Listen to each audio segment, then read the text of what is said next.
Media చిట్చాట్లో మంత్రి ఉత్తమ్ కీలక వ్యాఖ్యలు చేశారు. అసెంబ్లీలో కేసీఆర్ తర్వాత తానే సీనియర్నని చెప్పారు. ఒకే పార్టీ నుంచి 7 సార్లు వరుసగా గెలిచానని, కేసీఆర్ వివిధ పార్టీల నుంచి గెలిచారన్నారు. కామారెడ్డిలో కేసీఆర్ ఓడిపోయారని, తానెప్పుడు ఓడిపోలేదని అన్నారు మంత్రి ఉత్తమ్.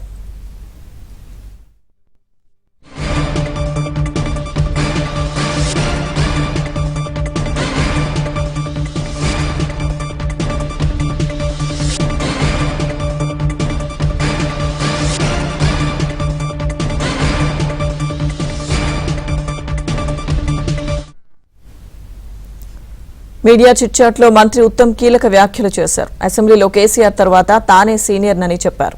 ఒకే పార్టీ నుంచి 7 సార్లు వరుసగా గెలిచానని, కేసీఆర్ వివిధ పార్టీల నుంచి గెలిచారన్నారు.